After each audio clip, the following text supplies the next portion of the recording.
할렐루야, 성도 여러분 반갑습니다. 12월 22일 화요일 말씀 묵상입니다.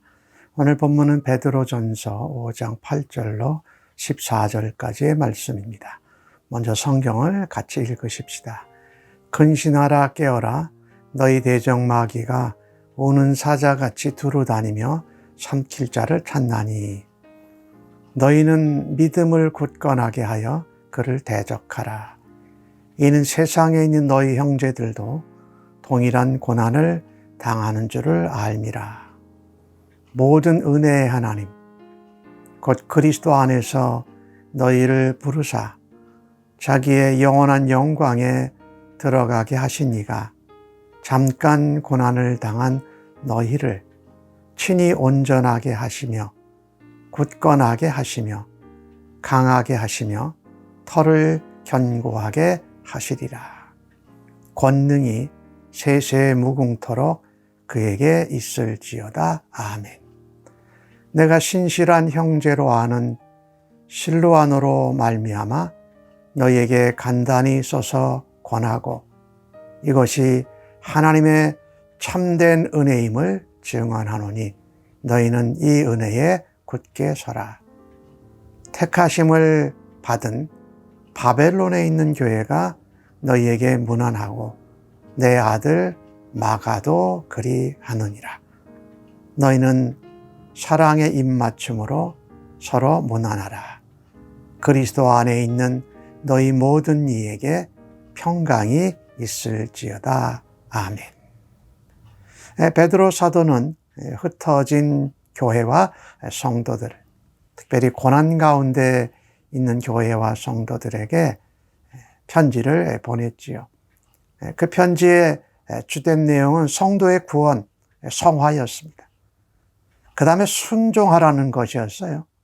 그리고 다시 교회의 지도자인 목회자들과 또 성도들과의 관계에서 서로 순종하고 서로 겸손으로 허리를 동이라 했습니다. 우리가 고난과 박해를 가질 때에 사실 사단 마귀는 교회를 더더욱 공격하지요. 특별히 목회자와 성도들 간의 관계를 깨뜨리려고 더욱더 열심을 부립니다. 그래서 오늘 8절 말씀에는 근신하고 깨어 있어라. 그렇게 사단 마귀가 고난과 박해 가운데 우리 교회와 성도들, 또 성도와 지도자, 목회자들과의 관계를 깨뜨리려고 할 거니까 더욱더 근신하고 깨어 있어라. 그들은 마치 우는 사자같이 삼킬 자를 찾아다닌다. 두루 찾아다닌다. 사실 베드로전서 4장에서도 그런 말씀을 하지요. 사회의 제도, 또 나라의 왕, 또 상급자 이런 사람들에게 순종하라 그러고 목회자와 성도들 또 서로 사회를 향해서는 순종하고 겸손하라고 말합니다.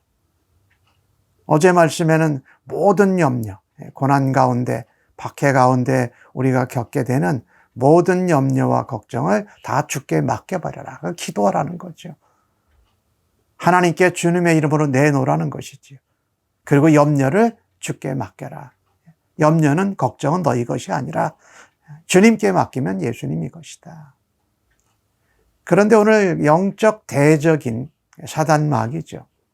는 그에게 복종하고 순종할 수 없다라는 것입니다. 오히려 굳건한 믿음으로 믿음을 발휘해서 적극적으로 신앙적으로 사단 마귀를 대적하라는 겁니다. 이것은 흩어져 있는 모든 그리스도인 교회가 동일한 모습으로 살아라. 고난과 박해 가운데.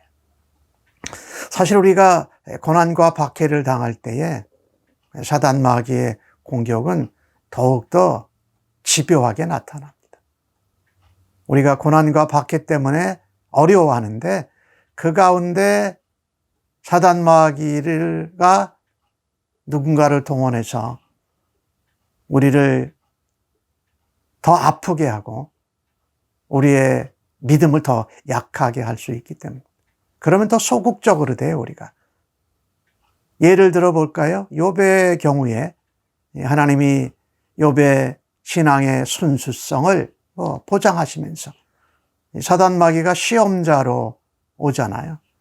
근데 욥이 참 그 어려움을 당하죠. 자녀들을 잃고 재산을 다 잃고 그렇게 되는데 그때 친구들이 와서 이렇게 말을 하잖아요. 위로한다고 하고 또 이 말이 맞다라고 말하는데 그 말들이 참 욥의 마음을 더 아프게 했지요. 근데 오히려 그때 욥은 더 믿음을 가지고 하나님을 찾았고 사단 마귀의 공격을 이겨내었던 것이지요. 우리가 고난과 박해를 받고 있는 상황 가운데 누군가가 우리에게 위로한다고 혹은 도와준다고 한 말을 사단 마귀는 아주 괴괴하게 활용을 합니다.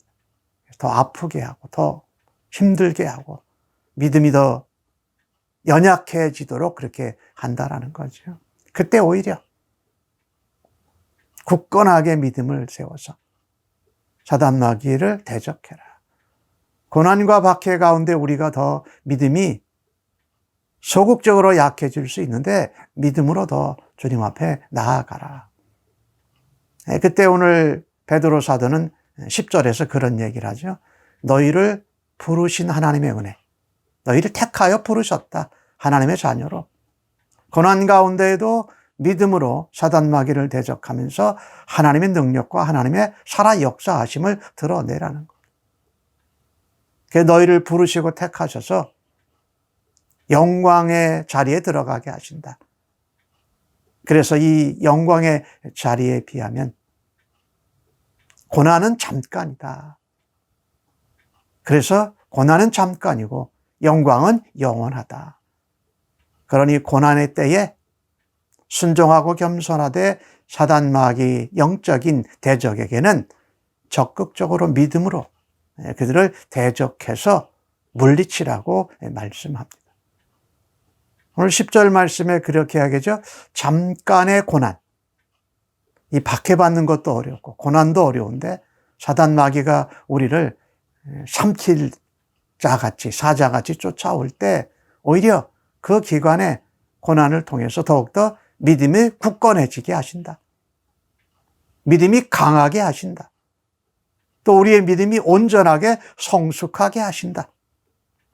그리고 반석 위에 세운 것 같이 견고하게 터를 더 세워주신다라고 약속하고 있습니다. 이 하나님의 은혜. 그래서 우리가 고난과 박해와 시험을 받을 때에 오히려 하나님의 부르심과 은혜를 사모해야 할 것입니다.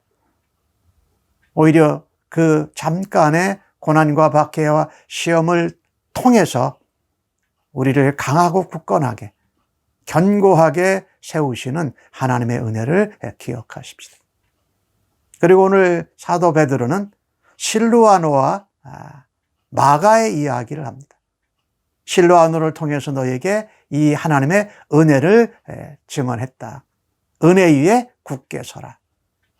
하나님이 우리를 택하시고 부르셔서 고난과 박해 가운데에도 하나님의 사람들로 살아가도록 은혜 위에 굳게 세워주심을 기억해라. 그런 사람들이 있다.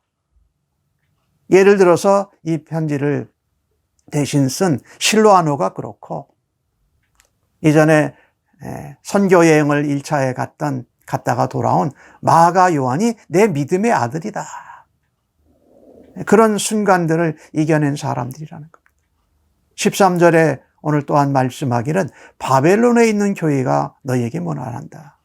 이 바벨론에 있는 교회는 온 세상을 표현하는 은유적인 표현으로 로마에 있는 교회를 말합니다.